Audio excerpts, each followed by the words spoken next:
J'appelle Antoine Roumigui à me rejoindre. Ça va parler le toulousain, vous allez voir ça. Antoine travaille chez Airbus. Il est ingénieur docteur dans cette belle entreprise toulousaine depuis 2016, dans le prolongement d'une thèse qui a été cofinancée par Airbus et Pacifica.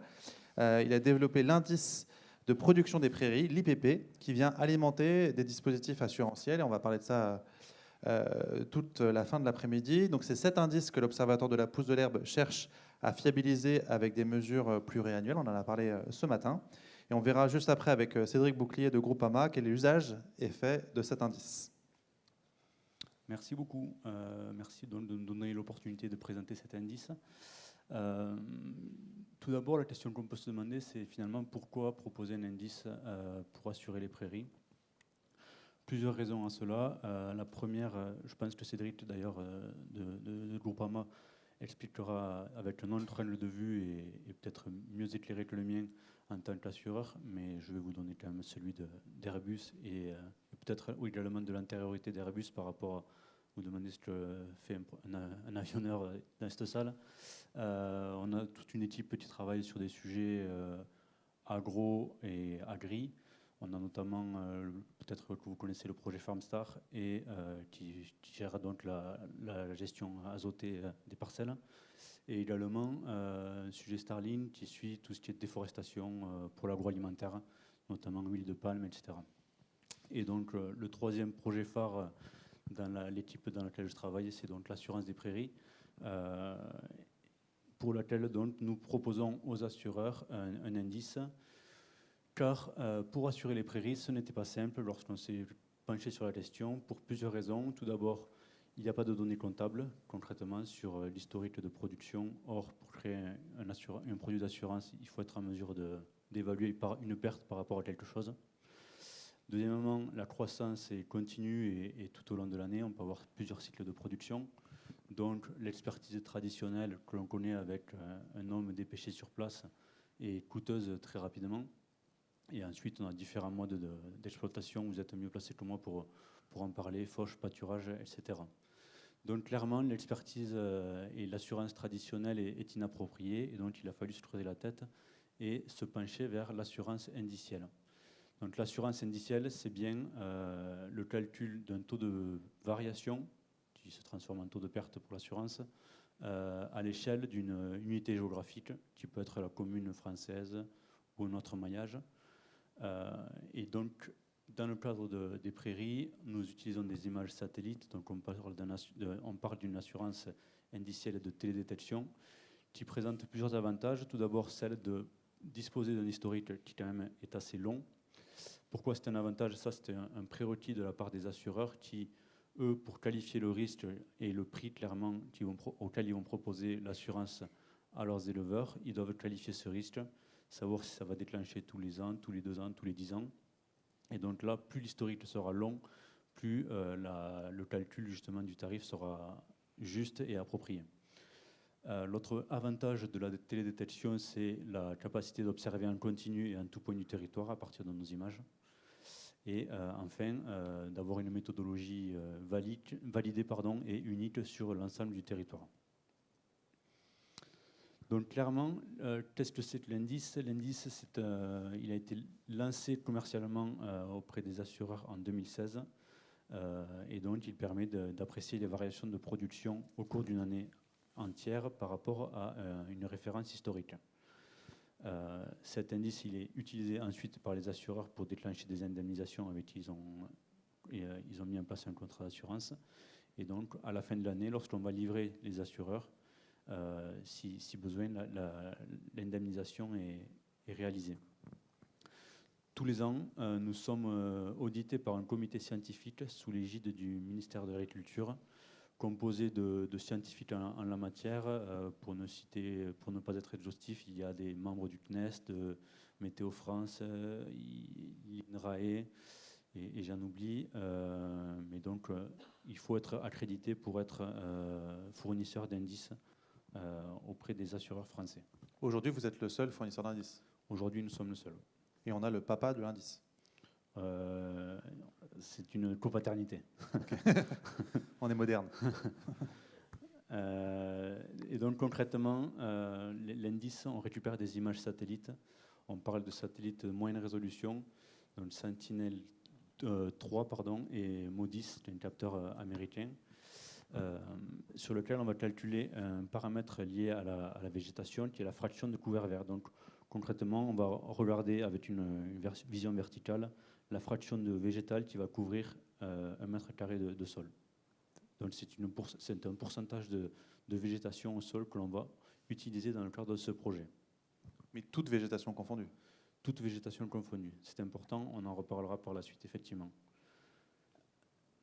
Je simplifie, on va calculer ensuite, en agrégeant toutes les observations qu'on aura pu récupérer tout au long de l'année, pour constituer un profil de pousse. Ce profil de pousse de l'année, on en déduit une information, un proxy de biomasse finalement, que l'on va pouvoir comparer à des historiques disponibles, ici 3 années, dont on fait une moyenne historique, que l'on compare donc avec la référence l'année en cours, pardon. Et ça, c'est vraiment le produit que l'on va utiliser, que l'on va livrer aux assureurs, cette carte, sous forme de données CSV avec les taux de variation. Et là, donc, c'est bien là où s'arrête notre travail en tant que fournisseur d'indices. Nous livrons les assureurs et, si nécessaire, ils indemnisent ensuite en suivant les éleveurs. La résolution géographique, ou spatiale, pardon, de l'indice. Là, on a une carte nationale, mais la maille, c'est quoi? La maille, alors on a aujourd'hui 2 types de maillage qui cohabitent. Le premier maillage est le maillage communal, donc ça veut dire que chaque éleveur au sein d'une commune aura le même taux de perte attribué. Et on a une autre maille qui a un découpage différent, qui n'est pas évident au sens qu'il n'est pas administratif. C'est un découpage qu'on a créé de notre côté, que l'on verra ensuite, qui permet d'être un peu plus fin dans la restitution de l'indice. Et on est d'accord que l'indemnisation, c'est 1 fois par an? C'est 1 fois par an à la fin de l'année. Potentiellement, enfin oui. Le cas échéant. Oui. Donc les capteurs, voilà, les 2 sentinelles qui sont des capteurs européens, 3 avec donc une résolution autour des 250 et 300 mètres, 250 pour MODIS, c'est le capteur américain que l'on a désormais abandonné dans notre traitement d'image, qui nous permet quand même de calculer l'indice à partir de 2001 en France. Et aujourd'hui, nous avons basculé sur les données Sentinel. Pourquoi on a abandonné l'américain? Parce qu'on n'a plus besoin? Obsolescence, voilà. Et donc on a basculé sur des programmes spatiaux plus récents, pour lesquels il y a une continuité assurée avec d'autres capteurs à venir. Donc pas de problème par rapport à ça. Donc là, voilà, je vous montre un exemple d'image quasi parfaite. Vous remarquerez que Montpellier est sous les nuages. Et Bordeaux aussi. Toulouse, tout va bien. Je m'attire des questions compliquées. Donc ça, c'est un peu le cas parfait. On a une belle image sur toute la France. Elle est certainement... Ah ben non, même pas 18 mars. Donc là, c'est le cas parfait. C'est loin d'être la réalité de tous les jours. On a parfois et souvent des images de ce type-là. Donc ce qu'on va faire, on va avoir un traitement adapté, où on va collecter toutes les images acquises, d'où la nécessité et l'intérêt d'avoir des images de ces résolutions-là, parce qu'on a des acquisitions tous les jours sur la France. Et on va en constituer ce qu'on appelle une série temporelle, une synthèse décadaire, où on va agréger toutes les images disponibles pendant 10 jours pour éliminer tous les pixels nuageux autant que possible et obtenir quelque chose de propre comme ça. Donc là, ce que vous voyez, c'est notre image de F-cover, donc la fraction de végétation sur la France entière, sur une période de 10 jours. Et c'est cette carte que l'on va traiter en tant que série temporelle sur l'année complète et qui va, in fine, nous donner notre indice de production. Adrien, à date, il n'y a pas du tout d'utilisation de données radar? Pas du tout, non. Donc, en termes de méthodologie, il y avait une remarque qui était intéressante, c'est qu'effectivement, on récupère tout type, à travers cette carte, on est loin d'avoir que de la prairie, et donc une information, un pixel 300 mètres, intègre de la prairie, mais des cultures pérennes, des cultures du blé, etc., de la forêt. Et nous, pourtant, ce qui nous intéresse, c'est bien uniquement le signal lié aux prairies. Donc pour ça, on va avoir un traitement dit de désagrégation du signal, où on va récupérer in fine uniquement l'information des prairies. J'ai pas compris, pardon, de désagélation. Désagrégation. Désagrégation, pardon. On a ça en toulousain encore. Hein. Il n'y avait même pas de blague cachée, désolé. Occupation du sol, donc on en a besoin de cette information pour justement récupérer l'information propre aux prairies. Et donc là, on va utiliser le RPG sur toutes les zones agricoles, complété de Corinne Land Cover, qui est une base européenne, et qui va donc nous permettre de créer cette couverture d'occupation du sol avec des classes simplifiées. Nous, notre classe d'intérêt, c'est bien la prairie. Et les prairies, ça inclut les parcours? Maintenant que j'ai appris ça depuis ce matin? Oui. On considère que les parcours sont effectivement de la prairie dans cette classification. Ensuite vient un autre donnée nécessaire, on va dire, pour récupérer l'information prairie, c'est le maillage qui risque d'être un peu flou en termes d'animation, mais on a donc constitué le maillage dont je vous parlais ici, le penchant des communes, qui tient compte de altitude, pente, orientation, surface de prairie, bien sûr la localisation pour regrouper des pixels qui sont proches les uns des autres, et un historique de croissance de végétation depuis 2001. Et l'idée, c'est vraiment de regrouper entre elles les zones qui sont discriminées par des variations d'altitude importantes, par des versants nord ou versants sud, etc. Donc là, ça, ce que vous voyez ici, c'est une maille au sein de laquelle tous les éleveurs, à la fin de l'année, auront une indemnisation similaire. Pardon, un taux de variation de production. Et donc potentiellement une indemnisation voilà. Si besoin était. Voilà. Et troisième chose, donc, on récupère bien sûr l'image satellite, et en combinant donc la proportion de chaque classe d'occupation du sol, la valeur de F-cover, et en partant du principe qu'au sein d'une maille, la prairie a un comportement homogène en termes de développement, on est en mesure de récupérer la valeur de F-cover spécifique aux prairies. L'inconvénient de ça, c'est qu'on part d'un pixel qui est de l'ordre de 300 mètres et qu'on va dézoomer finalement l'information à ce maillage que vous voyez à l'écran pour obtenir une valeur de F-cover pour ma période de 10 jours sur les prairies uniquement. Et donc concrètement, ce qu'on est en mesure de faire, c'est de constituer le profil de chaque classe d'occupation du sol. Nous, on ne retiendra que celle des prairies au sein de chaque maille. Et donc ça, c'est notre donnée satellite que l'on va intégrer dans le calcul de l'indice, une fraction de couvert végétal spécifique aux prairies au sein de ma maille que l'on a pu créer donc, à travers la méthodologie présentée. Vient ensuite la partie combinaison avec des données météo. Donc là, vous voyez la courbe de F-cover à titre d'illustration. On intègre des données météo de la base de données Safran, qui sont donc fournies par Météo France, des données de température, précipitation et évapotranspiration. L'idée, c'est de simuler des stress hydriques et thermiques. Vous comprenez pourquoi. On sait que quand une prairie, quand il fait 0 degré, elle ne pousse pas. À l'inverse, des stress hydriques, en été, s'il manque d'eau, la prairie sera pénalisée. Et donc l'idée, c'est vraiment de pénaliser notre indice de F-cover avec ces données météo. Première chose, donc la combinaison de ces stress météo avec la courbe de F-cover va nous donner cette courbe de croissance journalière, donc IPP. Et à partir de cette courbe, on va avoir un deuxième exercice qui est de déterminer le démarrage de végétation et la fin de végétation à partir de la dynamique donc, du F-cover, qui va varier annuellement et spatialement selon les conditions de pousse. Et donc, le calcul de l'indice annuel va correspondre à l'intégrale de la combinaison entre la fraction de couvert et les variables météo que l'on a présentées précédemment. Et donc, la comparaison de la valeur avec la référence historique permet de calculer donc la variation d'indice. Cette référence historique... C'est important de le dire, on calcule finalement une variation d'indice par rapport à une référence historique et non pas une... Enfin, en tout cas, vous calculez une valeur absolue, mais cumulée, en fait, ça fait une variation Relative, ouais, c'est du relative relatif. Ouais. comparée à une moyenne olympique Tout à fait. ou triennale.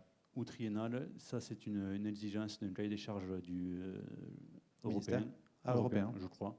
Cédric pourra peut-être le confirmer. Donc effectivement, on prendra la référence la plus avantageuse pour les leveurs et parmi ces deux indices, ces deux résultats.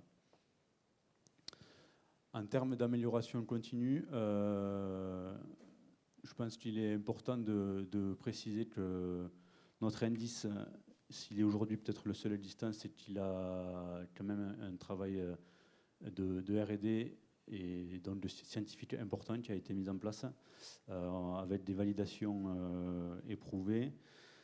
Et aujourd'hui, on parle de 7 ans de R&D, de thèse, et derrière, il y a eu des travaux, avant de parler de l'observatoire qui nous a été décrit, il y a eu des travaux déjà similaires. On est loin de l'ampleur mentionnée qui est juste incroyable. C'était une très bonne chose, mais il y a déjà des travaux de validation qui ont permis de démontrer aux utilisateurs, assureurs, éleveurs et ministères que c'était un indice de qualité. Comme je le disais en introduction, on a une accréditation annuelle qui nous oblige donc à passer devant un parterre d'experts pour démontrer des futures orientations et des résultats précédents. Et en termes de validation donc, et de développement sur l'historique, voilà, on a eu des travaux avec l'Institut de l'élevage. Enfin, je vais commencer peut-être par un ordre chronologique, ce sera plus cohérent, de comparaison avec les méthodologies qui ont été présentées par Martin avec des mesures destructives, moto-faucheuses. On a eu ensuite des emboîtements d'échelle, comme il nous a été présenté par la personne dont j'ai oublié le nom, qui était à distance, mais voilà, avec une idée d'empilement d'échelle, avec des données haute résolution, des données terrain et des données finalement en moyenne résolution. Et donc, en 2016, on nous a demandé d'étendre encore ces travaux avec la mise en place d'un dispositif sous l'égide de l'IDEL au sein de 9 exploitations qui, je pense, est le copier-coller de ce qui a été présenté ce matin pour démontrer donc la fiabilité de cet indice par rapport à... Mais donc, je parle en connaissance de cause quand je dis que le travail qui a été présenté ce matin est colossal par rapport à... Parce que pour l'avoir... c'est vous qui l'avez fait, ça. Enfin, c'est pas nous, on a suivi de plus ou moins près et le travail est très important. Donc, chapeau pour le travail mené en parallèle. Et donc, voilà, il y a eu d'autres comparaisons, bien sûr. Mais le nerf de la guerre, vraiment, et ce qui, je pense, va être en partie résolu avec toujours cet observatoire de la pousse de l'herbe, c'est l'acquisition de données de référence et d'être en mesure de démontrer à l'ensemble des acteurs que cet indice est bon et il y a besoin de confiance. Et perpétuellement générer de la confiance autour Exactement. de cet indice qui devient assez structurant quand il s'agit d'assurance derrière et d'indemnisation le cas échéant. J'ai une question peut-être avant de vous laisser conclure. À quand une utilisation en termes d'outils de la décision? Parce que là, finalement, cet indice, pourquoi on ne l'utilise pas de manière dynamique? Parce que je pense que aujourd'hui, la résolution de calcul n'est pas adaptée. Je pense que pour un outil de la décision, il faudrait forcément être à la échelle parcellaire. Ouais. Voilà. Et donc, ça me fait une transition intéressante avec aujourd'hui des travaux qui sont axés sur un indice calculé à partir d'images haute résolution. Nous sommes en train d'évaluer les coûts-bénéfices et donc de ces données Sentinelle, par exemple 2 pour le coup, avec des résolutions qui varient entre 10, 20, 60 mètres selon les bandes spectrales. Ça soulève d'autres problématiques, notamment celle d'être en mesure d'identifier précisément la localisation des prairies en cours d'année. Donc là, on développe des algorithmes pour qu'en en ce moment, on sache dire en tout point de la France où se situent les parcelles de prairies, pour observer vraiment la parcelle de prairie et non plus avoir une approche statistique comme on le fait via la désagrégation que je vous ai présentée. Et ensuite, on a bien sûr un travail d'amélioration continue autour de la modélisation de la biomasse et une amélioration de la réponse à tous les types d'aléas climatiques, sécheresse, mais pas que. Je pense à la société Hyperplan qui a des modules de reconnaissance, des algorithmes de reconnaissance des cultures. Oui. J'imagine que c'est ce type de boîte avec qui vous échangez, collaborez. On est parti sur quelque chose qu'on développe en interne complètement, mais ça faisait partie au départ des options possibles, effectivement, de récupérer cette information auprès d'autres personnes. Un enjeu, l'alignement des attentes? Oui, effectivement, c'est un sujet qui est complexe du fait de la diversité des acteurs, avec des clients qui sont donc assureurs qui ne sont pas forcément les mêmes que le donneur d'ordre, qui lui est le ministère de l'Agriculture, des bénéficiaires qui sont encore différents, et une attente de la profession qui est très importante de la part des syndicats agricoles, chambres d'agriculture, etc. Donc l'alignement des attentes est parfois complexe, mais on ne lâche pas le morceau et on essaie de produire le meilleur indice possible donc, pour répondre à toutes ces attentes justement. Merci beaucoup. Tout est dit. Merci beaucoup Antoine pour cette présentation.